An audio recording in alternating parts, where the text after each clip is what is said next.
Histoire bizarre des abonnés. Bonjour Léo Auguste, je m'appelle Samantha et j'ai 22 ans. C'était un après-midi sombre et nuageux lorsque je me rendais sur la tombe de ma grand-mère au cœur du vieux cimetière de ma ville. Je lui avais promis que je visiterais sa tombe chaque année pour son anniversaire et aujourd'hui est ce jour-là. Lorsque je me suis approché de sa tombe, j'ai été frappé par une étrange sensation de malaise. L'air était immobile et je n'arrivais pas à me débarrasser de la sensation d'être observé. J'ai essayé d'ignorer cela et de me concentrer sur le fait de déposer des fleurs fraîches sur la tombe de ma grand-mère lorsque j'étais sur le point de partir. J'ai entendu un léger bruit de coups venant de l'intérieur de la tombe. Je me suis figé. Mon cœur s'est mis à battre très fort. Les battements devenaient de plus en plus forts et persistants, jusqu'à devenir des coups inconfondables contre les murs de pierre de la tombe.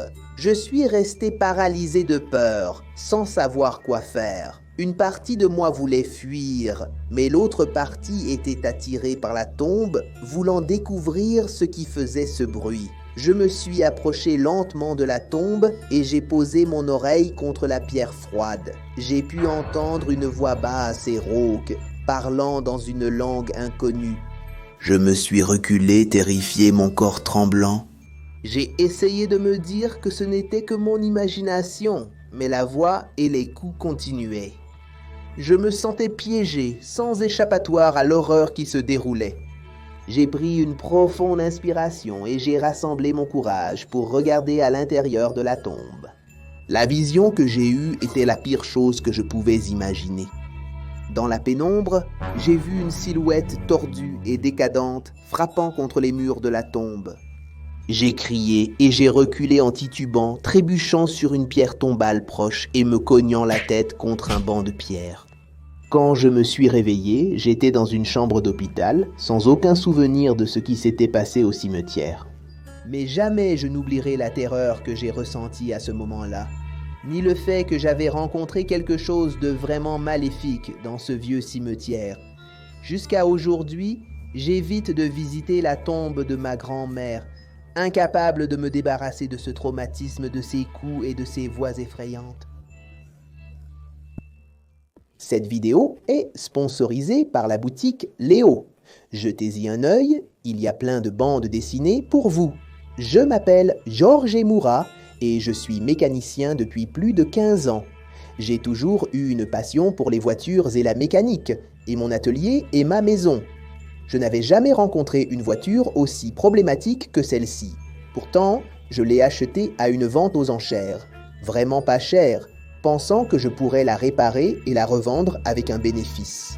Mais comme je l'ai vite découvert, cette voiture n'était pas comme les autres. Dès le premier jour où je l'ai eue, des choses étranges ont commencé à se produire. La voiture semblait avoir sa propre volonté et, d'une manière ou d'une autre, était toujours impliquée dans des accidents. Je pensais que c'était dans ma tête, mais ensuite, j'ai commencé à entendre des témoignages d'autres personnes à propos de la même voiture. J'ai commencé à m'inquiéter et j'ai décidé d'enquêter sur son passé. C'est alors que j'ai découvert que l'ancien propriétaire de la voiture était tellement possessif qu'il n'a jamais permis à personne d'autre de la conduire.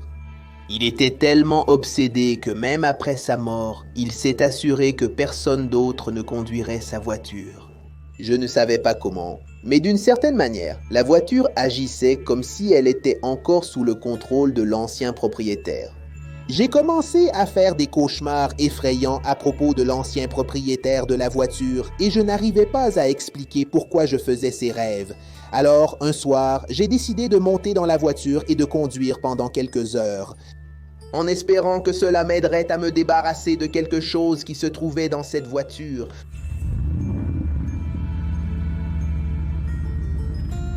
Mais dès que je suis monté dedans, les choses sont devenues encore plus sinistres. La voiture semblait prendre le contrôle sur moi, mec, et je n'arrivais pas à l'arrêter du tout. Je roulais à une vitesse folle, et la voiture suivait une trajectoire différente de celle que j'avais prévue.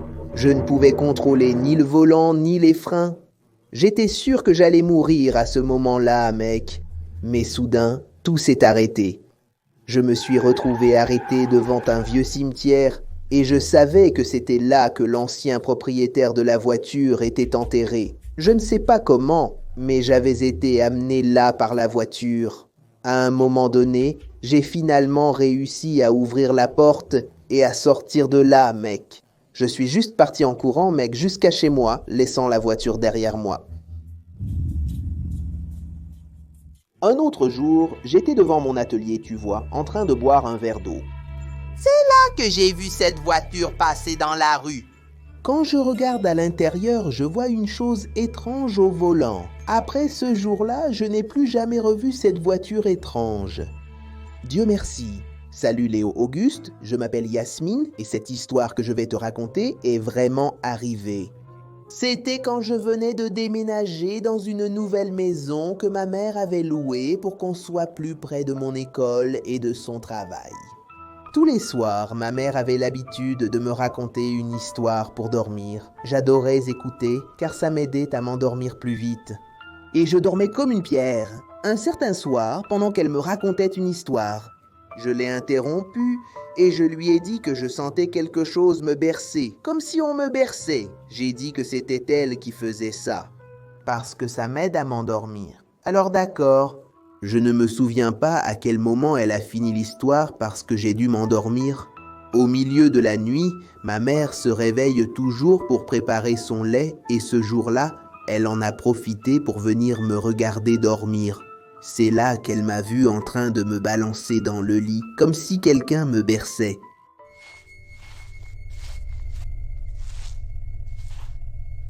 Elle a eu peur au début, mais elle a vite pensé que c'était juste moi qui bougeais, un réflexe automatique du corps, et elle n'y a plus pensé. Le lendemain matin, elle m'a raconté cette histoire, et j'ai eu peur, car dans cette maison, une vieille dame était morte, et elle avait l'habitude de bercer sa petite fille. Une autre chose curieuse, c'est que quand je dors, je me couvre toujours complètement, et quand je me réveille, je suis déjà complètement découvert. Une autre nuit, je me suis réveillé avec la sensation que quelqu'un me couvrait avec un drap et quand j'ai regardé, il n'y avait personne. Il était 3 heures du matin. Le lendemain, j'ai demandé à ma mère et elle m'a dit que ce n'était pas elle qui m'avait couvert cette nuit-là. Depuis que nous avons déménagé, j'ai un sommeil profond et je me réveille toujours couvert. Est-ce que c'est le fantôme de la dame qui habitait ici ? Apparaissant au milieu de la nuit pour prendre soin de moi, me disant d'aller dormir et me couvrant pour que je n'attrape pas froid. Bonjour Léo Augusto, je m'appelle Igor et j'ai 10 ans. Je suis venue raconter mon histoire effrayante. Quand j'étais tout petit, ma mère disait que j'avais un ami imaginaire. Elle m'a vu parler avec quelqu'un, mais je ne me souviens de rien de tout ça.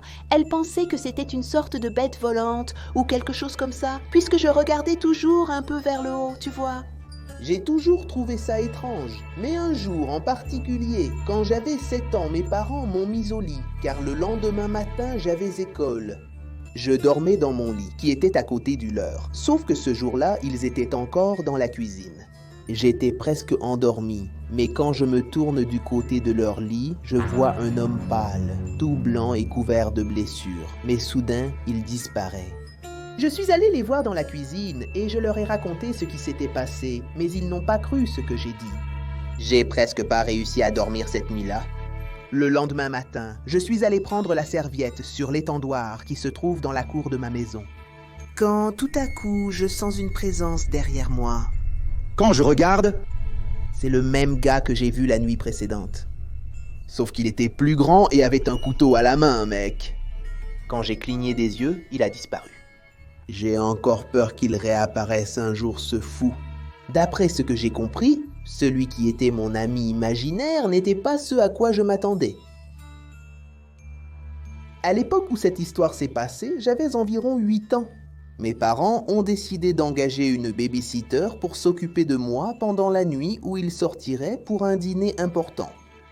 Quand la babysitter est arrivée, elle semblait être le choix parfait. Elle avait un sourire doux et gentil, et elle dégageait une aura angélique.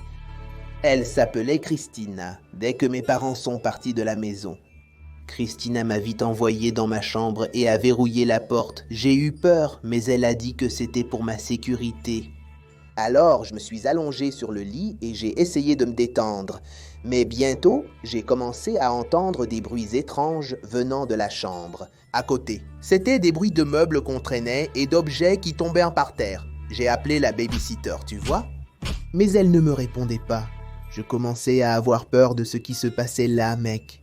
Son travail, c'était de me surveiller, non? Mais qu'est-ce qu'elle faisait? Soudain, la porte de ma chambre s'est ouverte lentement. C'était Christina, mais elle avait l'air différente maintenant. Ses yeux étaient noirs et sans vie, et son expression était cruelle et sombre. J'ai reculé de terreur alors qu'elle s'approchait de moi. Et à ce moment-là, mec, elle a commencé à murmurer des choses, dans une langue que je n'avais jamais entendue. J'ai ressenti une présence sinistre en elle, mec. Ma chambre a commencé à se transformer en quelque chose de différent, frère. Les murs ont pris un aspect ancien et étrange. Le sol était mouillé et l'odeur de moisissure était forte. J'ai regardé Christina et elle avait l'air de vouloir me dévorer. Sa bouche a commencé à s'ouvrir. On aurait dit qu'elle n'avait pas de limite. Avec des griffes acérées et des dents pointues, elle m'avait pris pour cible. Elle a commencé à avancer vers moi et j'ai essayé de m'enfuir, mais la porte était verrouillée. J'étais terrifié, j'avais l'impression de vivre un cauchemar. Léo Auguste. Mais soudain, la porte s'est ouverte avec fracas et mes parents sont entrés dans la chambre. La présence sinistre a disparu instantanément. Et Christina est redevenue une nounou gentille et douce comme avant. Elle était assise avec un livre pour enfants à la main. Mes parents n'ont rien vu d'étrange dans cette chambre. Mais je savais que quelque chose de maléfique avait été présent là cette nuit-là. Et que cette nounou que je pensais être gentille était en réalité un monstre. Depuis ce jour, je ne me suis plus jamais senti en sécurité. Quand mes parents sortent, j'insiste toujours pour rester seul. Je leur dis que je vais dormir.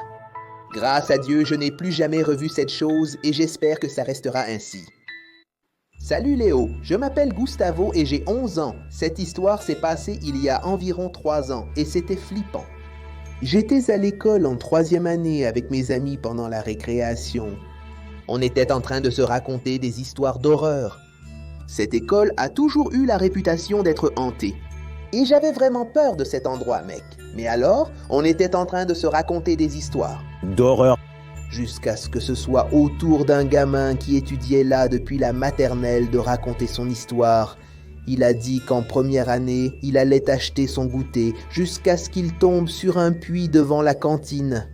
Il était confus, car il ne se souvenait pas qu'il y avait un puits là. Mais bon, il a acheté son goûter et il était en train de revenir, n'est-ce pas? Jusqu'à ce qu'il passe près du puits et entende des cris venant de l'intérieur. Il a dit que les cris semblaient venir d'une fille d'environ 6 ans. Il a mis la tête dans le puits, mais il n'a rien vu ni entendu. Enfin, il est parti. Et c'est l'histoire qu'il a racontée, n'est-ce pas? En entendant ça, mec, j'ai commencé à me moquer de lui parce que je pensais que son histoire était fausse, tu vois. Il s'est énervé contre moi et il est parti. Mes autres amis ont aussi commencé à rire et à se moquer de lui parce qu'ils pensaient vraiment qu'il était impossible qu'une chose pareille arrive. Puis, quand l'heure de la sortie est arrivée, n'est-ce pas? Je sortais de la salle et je me suis souvenu de l'histoire de ce garçon, celle qu'il avait racontée sur le puits et tout ça. Alors j'ai décidé d'aller à la cantine tout seul pour jeter un coup d'œil, mec. En arrivant là-bas, devine ce que j'ai vu, Léo. Le puits, exactement. J'étais confus, alors j'ai aussi regardé à l'intérieur. Il n'y avait rien, pas de cris, rien du tout. J'ai décidé de faire demi-tour et de partir, mais quand je me suis retourné, les cris ont commencé. Un frisson m'a parcouru le dos, mec, et j'ai décidé de courir. Mais je me suis rendu compte qu'ils avaient déjà fermé le portail de l'école. Ils m'avaient abandonné à l'intérieur, mec. Tout le monde était déjà parti. J'ai essayé de trouver un employé pour ouvrir, tu vois. Mais il n'y avait personne, mec. Le service était terminé. À ce moment-là, les cris s'étaient déjà arrêtés. Alors j'y suis retourné, à la cantine, tu vois.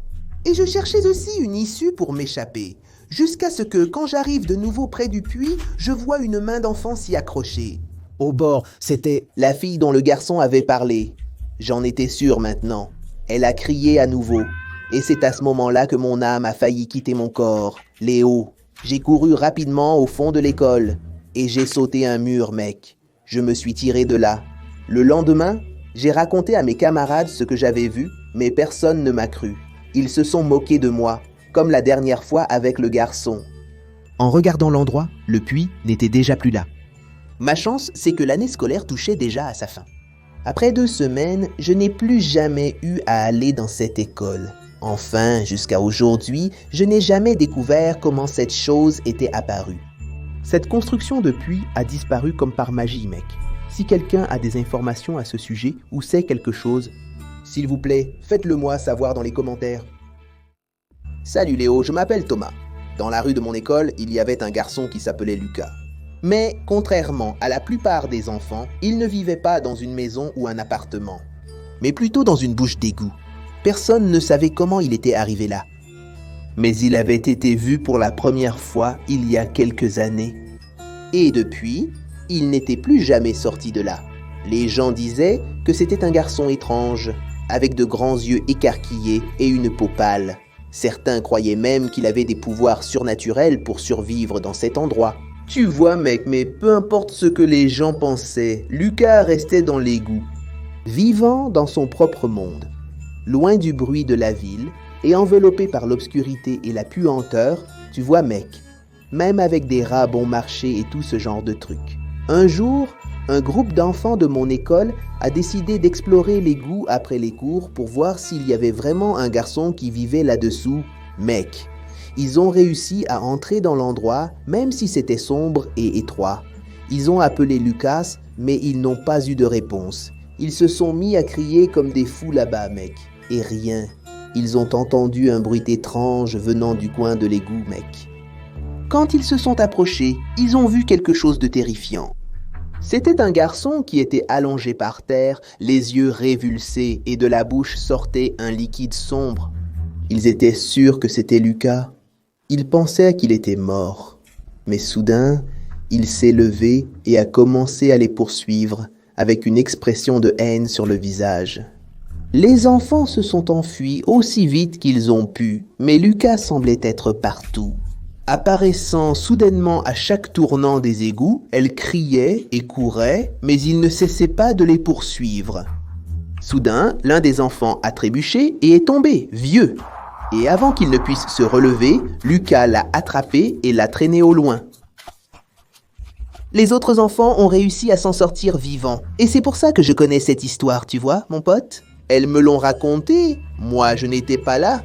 Que ce soit clair, Lucas est resté dans l'égout, attendant la prochaine victime qui oserait s'aventurer sur son territoire. Personne ne sait vraiment ce qui lui est arrivé. Mais les gens disent qu'il vit dans les égouts du quartier et qu'il peut surgir à tout moment pour attraper un distrait. Tu vois, un gars qui traîne sans faire attention. À partir de ce jour-là, l'égout est devenu un endroit interdit et hanté et les enfants de l'école n'ont plus jamais osé y entrer.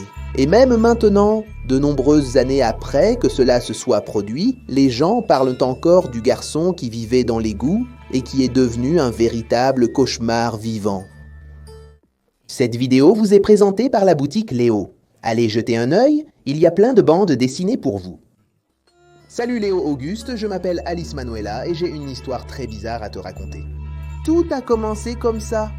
Un jour, j'étais dans la file d'attente à l'école pour entrer en classe avec mes camarades quand nous avons décidé de nous avancer et d'aller dans notre salle avant que la cloche ne sonne. Comme la porte était toujours ouverte, nous sommes entrés pour y déposer nos sacs à dos. Cependant, nous avons vu que l'intérieur était complètement sans dessus-dessous, les chaises et les tables, tout était tombé par terre. On aurait dit qu'un ouragan était passé par là et avait tout dévasté. C'est alors que nous avons regardé dans un coin de la salle et avons vu un vieil homme, avec des vêtements déchirés, qui nous fixait d'un air très en colère. Nous l'avons salué, mais il n'a pas répondu. Il s'est contenté de nous fixer au début. J'ai senti que quelque chose n'allait pas, car je ne l'avais jamais vu à l'école. Était-ce un nouvel employé qui faisait quelque chose là-bas? Ensuite, il s'est dirigé vers nous, marchant rapidement. Puis, il a commencé à courir comme un animal sauvage, essayant de nous attaquer. Nous avons crié désespérément. Moi, Manu et Agnès avons couru très vite et nous nous sommes cachés dans la bibliothèque. Nous avons tenu la porte et tout de suite, nous avons senti quelqu'un essayer de l'ouvrir. Nous sommes restés cachés pendant environ 15 minutes. La professeure a remarqué que nous n'étions pas en classe et elle est partie nous chercher jusqu'à ce qu'elle appelle nos noms. Et nous avons ouvert la porte. Nous lui avons tout raconté et le plus surprenant, Léo, écoute bien, elle nous a dit que ce monsieur que nous avons vu était un ancien inspecteur de l'école qui était mort il y a de nombreuses années. Il y a travaillé jusqu'à plus de 90 ans. C'était un divertissement pour lui d'aller travailler à l'école. Elle n'a cru à ce que nous avons raconté que parce qu'elle a dit que ce monsieur lui était déjà apparu aussi. Un autre fait bizarre, c'est que le cimetière où il a été enterré se trouvait juste à côté de notre école et il continuait probablement à aller y travailler, n'est-ce pas? Mais il finissait par tout casser en brisant les choses et tout ça. Eh bien, Léo Auguste, cette histoire s'est passée il y a environ 6 mois et depuis, mes collègues et moi vivons terrorisés. Agnès a même changé d'école à cause de cet événement bizarre. Je vais tous les jeudis à la messe pour prier pour l'âme du pauvre monsieur afin qu'il trouve le repos et ne tourmente plus personne là-bas. Salut, je m'appelle Michel et je vais partager avec vous une histoire qui m'est arrivée. Quand j'avais 6 ans, je vivais seulement avec ma mère et ma grand-mère. Je me souviens très bien que quand ma mère partait travailler, je restais avec ma grand-mère. Elle me préparait toujours une bouillie délicieuse. Ensuite, je regardais des dessins animés à la télé toute la matinée. L'après-midi, ma grand-mère préparait un déjeuner qui était aussi très bon, vraiment, toujours. Quand ma mère rentrait du travail, ma grand-mère rentrait chez elle. C'était notre routine quotidienne, vraiment. Et ça a été comme ça pendant longtemps. Cependant, quand j'ai eu 8 ans, quelque chose d'inattendu est arrivé. J'ai demandé à ma mère si ma grand-mère ne viendrait pas encore rester avec moi ce jour-là, tu vois? C'est alors que ma mère s'est figée, mec. Et elle m'a dit que ma grand-mère était décédée depuis longtemps et que je ne l'avais jamais connue. J'étais extrêmement confus et j'ai commencé à me demander qui était la dame qui s'était occupée de moi toutes ces années alors. Ma mère est devenue nerveuse, mec. Elle transpirait à grosses gouttes. Alors elle a pris les vieux albums de famille pour que je puisse identifier qui était celle qui restait avec moi. Parce que selon elle, je restais seul, alors je suis allé voir si c'était vraiment sa mère à elle ou celle de mon père. J'ai commencé à fouiller les photos et soudain, j'ai reconnu la dame qui était sur les photos comme étant la même personne qui s'occupait de moi tous ces jours.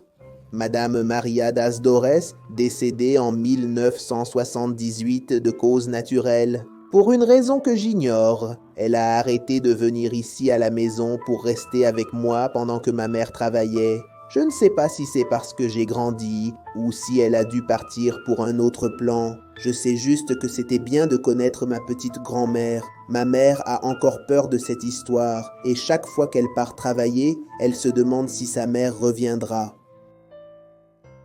J'espère que vous avez aimé cette histoire bizarre des abonnés. Et si vous voulez envoyer une histoire pour apparaître dans cette rubrique ici, il suffit d'envoyer à cet email-là, inscritleo.gmail.com, d'accord? Je vais m'arrêter là, hein? Salut!